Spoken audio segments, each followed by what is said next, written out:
할렐루야. 오늘도 각자의 자리에서 하나님을 예배하러 이 자리에 함께 하신 모든 분들을 주님의 이름으로 환영하고 또 축복합니다. 우리 다 함께 한 목소리로 하나님을 찬양 드리시겠습니다. 만복의 근원 하나님, 온 백성 찬송 드리고 저 천사여 찬송하세. 찬송 성부 성자 성령. 아멘.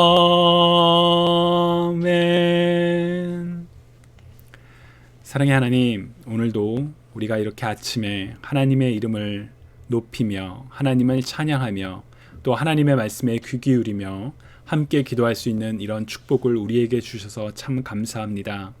하나님, 우리 삶에 일어나는 모든 일들을 우리가 다 이해할 수는 없지만 하나님, 그 모든 상황 가운데 하나님께서 우리를 선하게 인도하신다는 것을 믿으며 하나님과 동행하게 하여 주옵소서. 하나님, 특별히 코로나 바이러스로 인해 예배의 문제를 갖고 고민하고 있는 모든 이들을 위하여 이 시간 함께 기도하기 원합니다.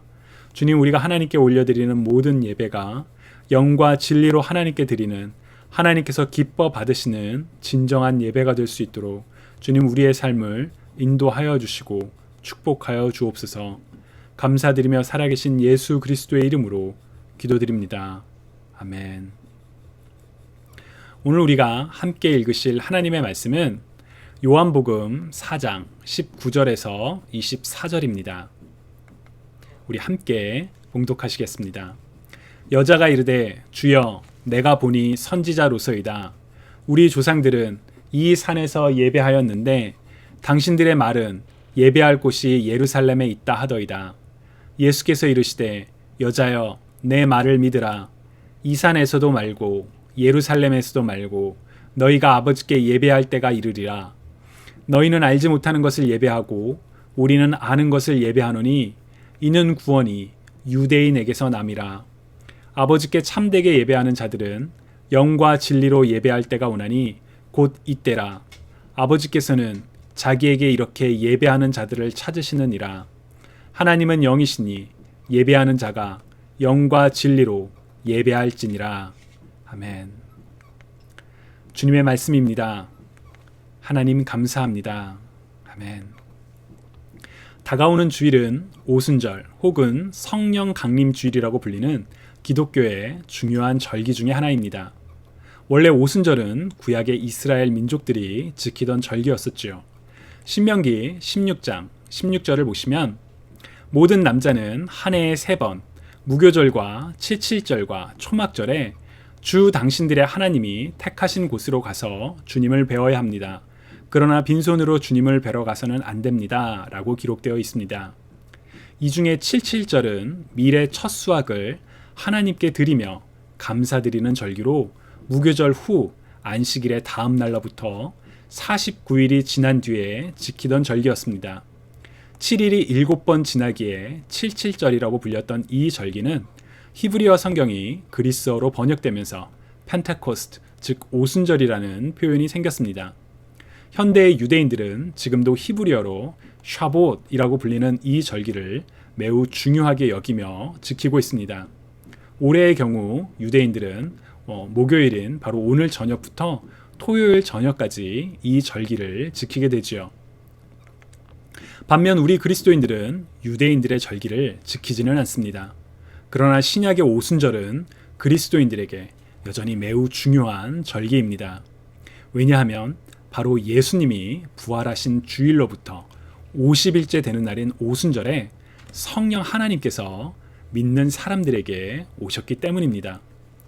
요한복음 14장 6절에서 예수님께서는 내가 아버지께 구할 것이니 아버지께서 너희에게 다른 보혜사를 보내셔서 너희와 영원히 함께 있도록 하실 것이다 라고 약속하셨습니다.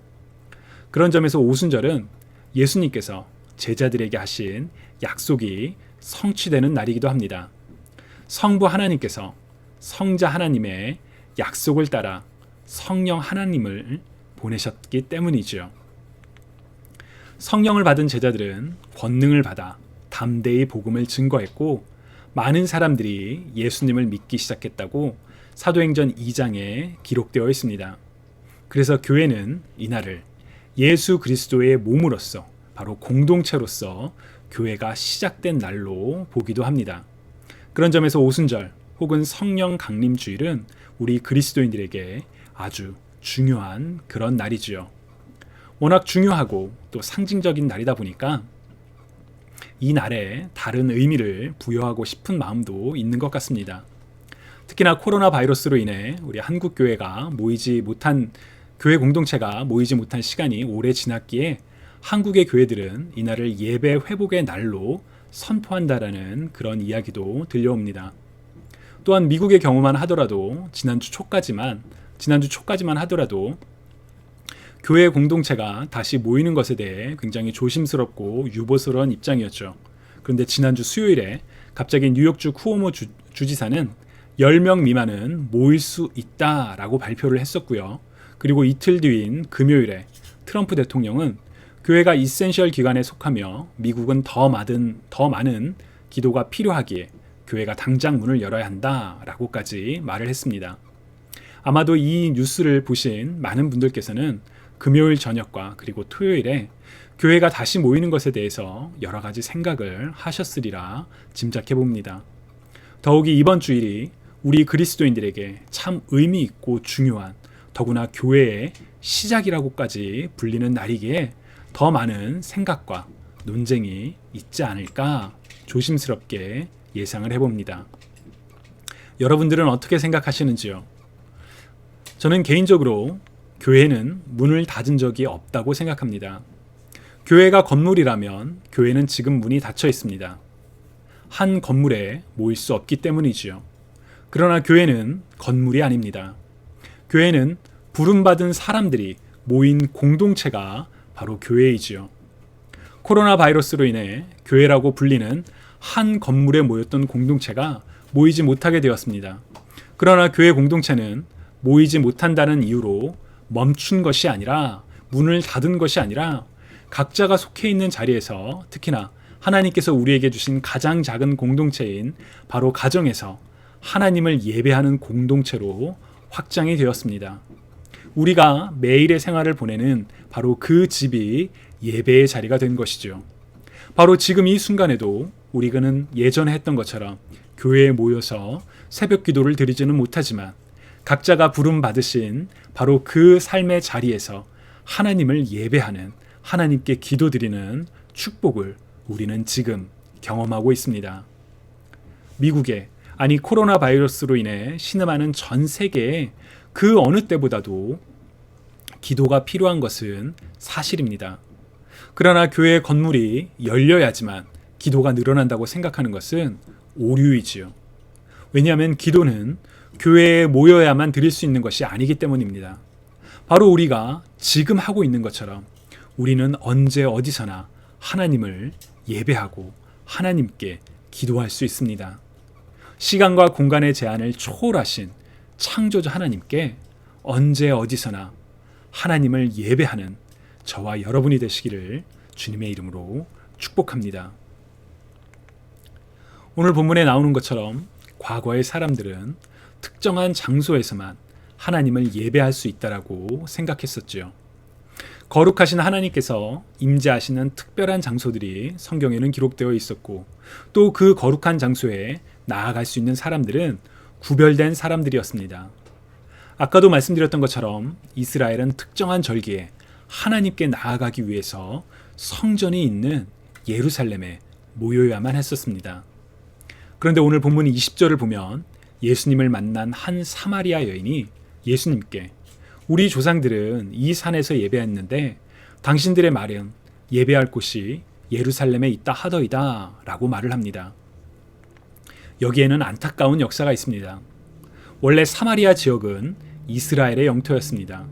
그러나 솔로몬의 죄로 인해 북이스라엘과 남유다로 나라가 분열되면서 북이스라엘의 초대 왕인 여로보암은 단과 베델 지역에 금송아지를 만들고 사람들이 하나님께 예배드리러 예루살렘 곧 남유다로 가지 못하도록 막았습니다. 이후 사마리아는 북이스라엘의 수도가 되었고 이 일대 지역을 통칭하여 사마리아라고 불렀습니다. 그런데 북이스라엘이 기원전 722년에 아수르, 곧 아시리아 제국에 의해 먼저 멸망했고 아수르는 이 지역의 타 민족들을 강제로 이주시켜 민족 혼합 정책을 펼쳤습니다. 그래서 사마리아 지역의 이스라엘 민족은 다른 민족들과 융합되기 시작했고 민족적 그리고 종교적 정체성을 잃게 되었습니다. 남유다의 경우 북이스라엘이 멸망한 이후에 150년 정도, 약 150년 정도 더 존속하다가 기원전 586년에 바벨론 제국에 의해 멸망당하고 많은 사람들이 포로로 끌려가는 그런 일이 일어났습니다. 이후 하나님의 약속대로 포로로 끌려갔던 이들이 수룹바벨, 에스라, 느헤미야와 같은 지도자를 통해 다시 고국으로 돌아와 이스라엘 옛 땅으로 돌아와 성전과 그리고 성벽을 재건했습니다. 이때 남아있던 사마리아 사람들이 성전의 재건을 돕고자 유다 백성들에게 다가왔지만 돌아온 유다 백성들은 민족적, 종교적으로 타락한 이들의 도움을 거부했고 그로 인해 사마리아와 유대의 갈등은 더욱더 깊어졌습니다. 이어진 전쟁으로 인해 유대인들은 사마리아인들을 상종조차 하지 않았고 사마리아 사람들은 자신들의 전통을 따라 예루살렘이 아닌 그리심 산에서 하나님을 예배했습니다. 이러한 역사적 배경으로 사마리아 여인이 예수님께 물어본 것이지요. 우리들의 조상들은 이곳 그리심산에서 예배하는데 당신들 유대인들은 예루살렘에서 하나님을 예배합니다. 누가 맞습니까? 어느 장소에서 하나님을 예배해야만 진정으로 하나님께 예배드릴 수 있습니까? 라고 물어본 것입니다. 여러분, 어느 장소가 진정으로 하나님께 예배드릴 수 있는 곳일까요? 사실 요한복음 4장에 예수님과 사마리아 여인의 만남은 매우 중요한 아주 특별한 만남입니다. 우리가 지난주에 함께 말씀을 나누었던 것처럼 요한복음 3장에서 예수님께서는 바리새인 중에서도 공회의 지도자인 니고데모를 만나 하나님의 나라에 들어갈 수 있는 비결, 곧 다시 태어나는 것, 거듭남에 대해서 말씀해 주셨었지요. 그리고 이제 요한복음 4장에서는 이름조차 알려지지 않은 이방인으로, 아니 어쩌면 이방인보다 더 낮게 취급받았던 사마리아 사람들, 그 중에서도 남편을 여러 차례 잃고 사람들의 눈을 피해 한낮에 물을 뜨기 위해 우물가로 왔던 한 사마리아 여인을 찾아온 예수님께서 영원히 목마르지 않게 될 생수, 곧 리빙 워터에 대해서 말씀하셨기 때문입니다. 예수님을 만나 구원의 복된 소식을 듣는 축복이 당대에 이름난 종교 지도자뿐만 아니라 사마리아 사람들에게도 일어나는 것을 보여주는 매우 중요한 본문이 바로 요한복음 4장이지요. 그럼에도 저는 오늘 우리가 읽은 본문에서 사마리아 여인이 했던 질문, 2000년 전 예수님께 물어봤던 바로 그 질문이 오늘을 살아가는 우리에게도 여전히 중요한 질문이라고 생각을 합니다. 왜냐하면 많은 사람들은 여전히 교회 건물의 문이 열려야지만, 교회로 모여야지만 하나님을 예배할 수 있다라고 생각하기 때문입니다. 예배의 회복이 교회 건물에 모여야지만 비로소 이루어진다라고 오해를 하기도 합니다. 그러나 정말 그럴까요? 22절을 보면 먼저 예수님께서는 분명히 너희는 알지 못하는 것을 예배하고 우리는 아는 것을 예배하노니 이는 구원이 유대인에게서 남이라 라고 말씀하셨습니다. 신실하신 하나님께서는 말씀하신 대로 이스라엘 민족 중에서도 유다 지파, 그 중에서도 다윗의 자손을 통해 메시아를 보내실 것을 약속하셨고 이제 예수님께서 약속대로 이 땅에 오셨었지요. 그리고 이어지는 23절과 24절에서 진정한 예배가 어떠한 예배인지에 대해서 말씀하셨습니다. 우리 함께 한번 같이 읽어볼까요? 시작. 아버지께 참되게 예배하는 자들은 영과 진리로 예배할 때가 오나니 곧 이때라. 아버지께서는 자기에게 이렇게 예배하는 자들을 찾으시느니라. 하나님은 영이시니 예배하는 자가 영과 진리로 예배할지니라. 아멘. 하나님은 영이시기에 예배하는 자는 영과 진리로 예배해야 하며 영과 진리로 예배하는 것이 바로 하나님을 참되게 예배하는 것, 바로 진정한 예배라는 것이지요. 여러분은 이 예수님의 말씀을 어떻게 해석하시나요? 도대체 무슨 뜻일까요? 영과 진리로 예배하는 것이 어떤 것인지를 알아야지만 하나님께서 받으시는 참된 예배를 드릴 수가 있을 텐데, 도대체 영과 진리로 예배 드리는 것은 무엇일까요? 여러분, 도대체 무엇일까요? 영과 진리로 드리는 진정한 예배, 이 예배를 위해 우리가 먼저 고려해야 될 것은 진정한 예배는 장소의 문제가 아니라는 점입니다. 만약에 우리가 특정한 장소에서만 하나님을 예배할 수 있다고 주장한다면 2000년 전 사마리아 여인이 했던 질문에서 우리는 한 발자국도 벗어나지 못한 것입니다. 주님이 사랑하시는 여러분, 예배는 장소의 문제가 아닙니다. 장소는 사실 상관이 없습니다. 왜 상관이 없어졌을까요? 바로 예수 그리스도가 이 땅에 오셨기 때문입니다. 이전에는 거룩하신 하나님께 속된 죄악을 가진 인간이 직접 나아갈 수가 없었습니다. 하나님의 거룩함을 마주함으로 인해 죄된 인간이 죽을 수밖에 없기 때문에 거룩한 장소에 함부로 나아갈 수 없었죠. 그래서 구분된 장소, 거룩한 장소, 곧 성소가 필요했었습니다. 그러나 이제 예수 그리스도로 말미암아 하나님과 우리 사이에 대제사장이시며 유일한 중보자이신 예수 그리스도로 말미암아 예수 그리스도를 믿는 모든 사람들이 하나님께 은혜로 나아갈 수 있게 되었습니다. 그렇기 때문에 더 이상 장소는 예배의 필수 조건이 아닙니다. 만약 우리가 특정 장소에서만 하나님을 예배할 수 있고 특정한 장소에서만 기도할 수 있다라고 주장한다면 우리는 율법주의자로 돌아가는 것입니다. 그렇다면 예배를 진정한 예배가 되도록 참된 예배로 회복시키는 것은 무엇일까요? 예수님께서는 분명히 말씀하십니다. 영이신 아버지께 영과 진리로 예배드리는 것이 진정한 예배라는 것입니다. 그런 점에서 코로나 바이러스로 인해 우리가 겪고 있는 이 위기는 누구도 바라지 않았던, 그리고 어서 끝나면 좋겠다라고 생각하는 바로 이 현실은 사실 우리로 하여금 진정한 예배가 무엇인지에 대해서 깨닫게 하는 기회라고 저는 생각합니다. 이전까지는 우리는 우리의 겉모습을 기준으로 주일에 성경책을 들고 교회라는 건물에 참석해야지만 예배를 드린다고, 주중에 교회에 가야지만 기도를 하고 예배를 드린다고 생각하는 경향이 있었습니다. 앉아서 다른 생각을 하더라도 교회에 왔으니 나는 하나님께 예배를 드렸다라고 생각했습니다. 큰 오해였지요.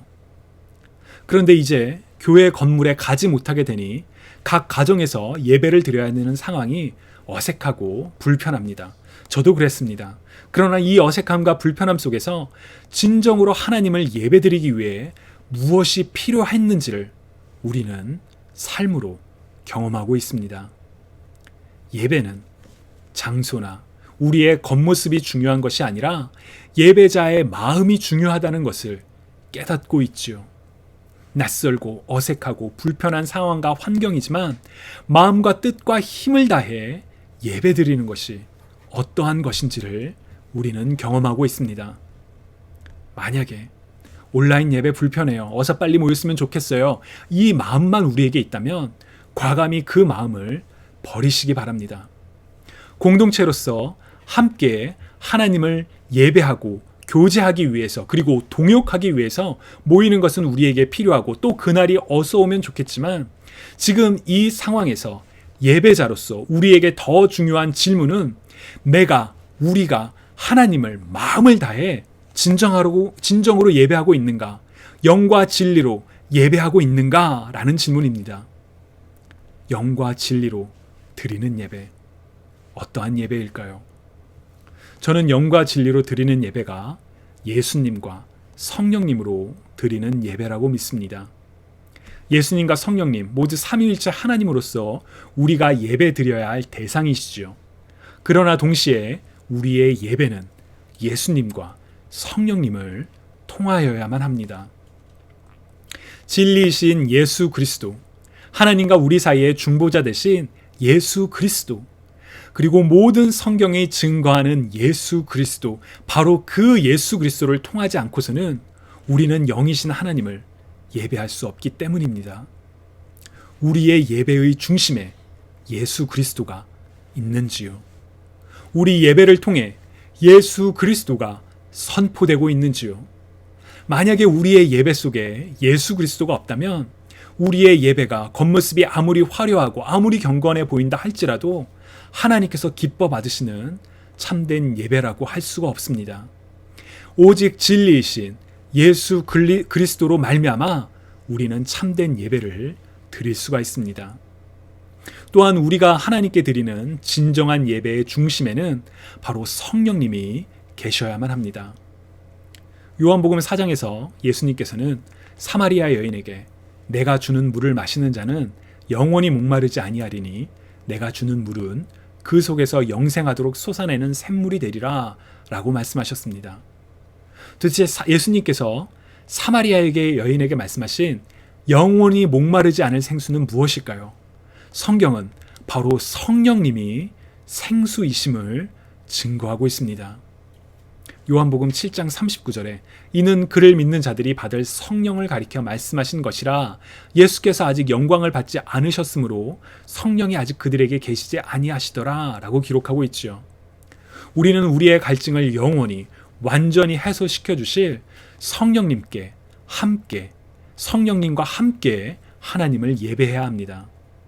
그리고 우리가 며칠 뒤에 기념하게 될 바로 오순절은 이 성령님께서 오셨던 것을 기념하는 날이지요. 모든 믿는 사람들이 예수 그리스도의 약속을 따라 아버지 하나님으로부터 성령 하나님을 받았습니다. 성령 하나님으로 말미암아 거듭난 다시 태어난 하나님의 자녀로서 우리는 영이신 하나님을 진정으로 예배하게 되었습니다. 주님이 사랑하시는 여러분, 우리의 겉모습이 아니라 우리의 장소가 아니라 마음을 다해 영과 진리로 하나님을 예배하는 참된 예배를 경험하는 저와 여러분이 되시기를 간절히 소망합니다. 만약 우리의 지난 예배자의 모습 속에 하나님께서 기뻐하시는 참된 예배가 아니라 정말 겉모습과 장소에만 연연하는 그런 모습이 있었다면 이제 이 어려운 시기를 통해 진정한 예배자로 회복되시는 축복이 있으시기를 주님의 이름으로 축원합니다. 또한 다가오는 오순절, 이 땅의 성자 예수 그리스도의 약속대로 성부 하나님께서 보내신 성령 하나님을 기억하고 기뻐하는 성령 강림 주일에 우리 공동체의 예배가 비록 온라인으로 드리지만 진정한 영과 진리로 드리는 진정한 예배가 되기를, 또한 우리의 삶을 통해 하나님께 영광과 감사와 존귀와 찬양을 올려드리는 우리의 삶의 예배가 진정한 예배가 되기를 주님의 이름으로 간절히 축원합니다.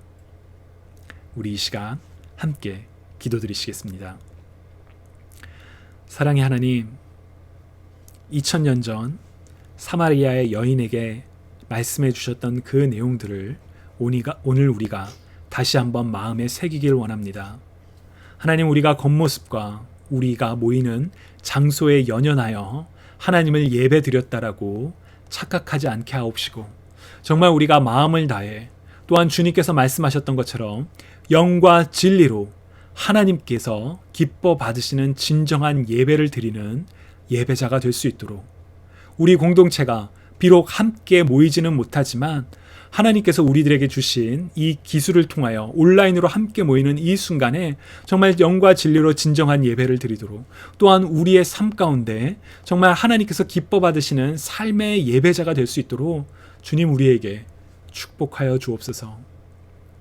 이제는 영과 진리로 하나님께서 기뻐 받으시는 진정한 예배를 드리기 원하는 모든 예배자들의 머리 위에 우리 주 예수 그리스도의 은혜와 우리 주 아버지 하나님의 사랑과 성령 하나님의 친교하심이 지금으로부터 영원토록 함께 있기를 간절히 축원합니다. 아멘.